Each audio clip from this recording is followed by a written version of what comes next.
আমরা জীবন দিয়ে হলেও আপনাদের এই আস্থার প্রতিদান দিব। একজন হয়ে আপনাদেরকে শুধু এই কথাটি দিতে চাই, শুধু শহীদ পরিবার নয়, শুধু আমার আহত যোদ্ধারা নয়, এই অভ্যুত্থানের সাথে সংশ্লিষ্ট যারাই বিভিন্নভাবে ক্ষতিগ্রস্ত হয়েছেন তাদের জন্য, আমার শহীদ ভাইদের পরিবারের জন্য, আমার আহত ভাই বোনদের জন্য আর্থিক সহযোগিতা হোক, দীর্ঘমেয়াদে পুনর্বাসন হোক, নির্দিষ্ট সম্মানের ব্যবস্থা করা হোক, পরিবার থেকে অন্তত একজনের যোগ্যতা অনুযায়ী চাকুরির ব্যবস্থা করা হোক। যেই দাবিগুলো আমাদের কাছে আসবে প্রত্যেকটি যৌক্তিক দাবি বাস্তবায়নের জন্য জুলাই শহীদ স্মৃতি ফাউন্ডেশন তার সর্বোচ্চটুকু দিয়ে কাজ করে যাবে। এটা আমাদের দায়বদ্ধতা। এই যে রক্ত, এই রক্ত আমাদের যে নতুন স্বাধীনতা এনে দিয়েছে, এই রক্তের একটি সবচেয়ে বড়, আসলে আমরা অনেক পাওয়ার কথা বলতে পারি, এটি হচ্ছে সবচেয়ে ন্যূনতম পাওয়া। এই যে এত মানুষ এই যে জীবন দিয়েছে, রক্ত দিয়েছে, আমরা শুধু আপনাদের একটা কমিটমেন্ট দিতে চাই।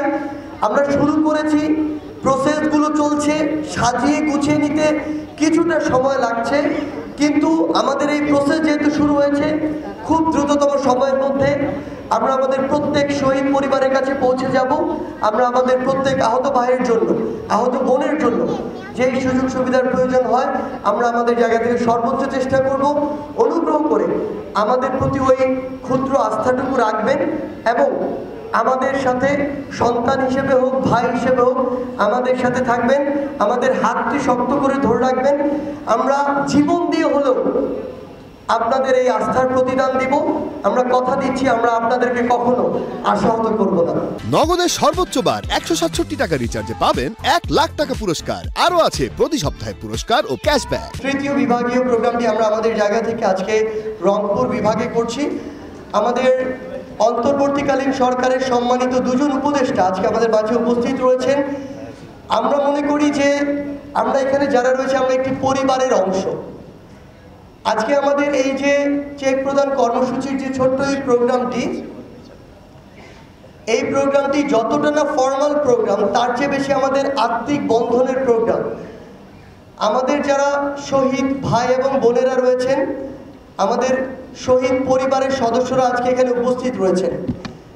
আমরা মনে করি আমরা একই পরিবারের সদস্য এবং আমরা আমাদের জায়গা থেকে এই প্রতিশ্রুতি আপনাদেরকে দিয়ে যেতে চাই যে আমাদের শরীরে এক ফোঁটা রক্ত প্রবাহিত থাকার পূর্ব পর্যন্ত আমরা আমাদের সর্বোচ্চটুকু দিয়ে আপনাদের পাশে থাকব।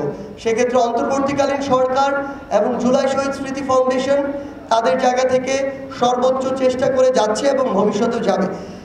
আমাদের মাঝে উপস্থিত রয়েছেন সমাজ কল্যাণ মন্ত্রণালয়ের সম্মানিত উপদেষ্টা, আমাদের সকলের প্রিয় শারমিন মুর্শিদ আপা, এবং আমাদের মাঝে উপস্থিত রয়েছেন আমাদের মৎস্য প্রাণী সম্পদ মন্ত্রণালয়ের সম্মানিত উপদেষ্টা, আমাদের সবার প্রিয় ফরিদা আক্তার আপা। এবং সবচেয়ে বড় কথা হচ্ছে যে এই বয়সেও আসলে কতটা স্পিরিট নিয়ে বাংলাদেশের বিভিন্ন প্রান্তে ছুটে বেড়ানো যায়, শুধুমাত্র চোখের সামনে শহীদদের শহীদ হওয়ার দৃশ্য, আহতদের রক্তাক্ত হওয়ার দৃশ্য সামনে রেখে সেটি আমরা তাদেরকে দেখে বুঝতে পারি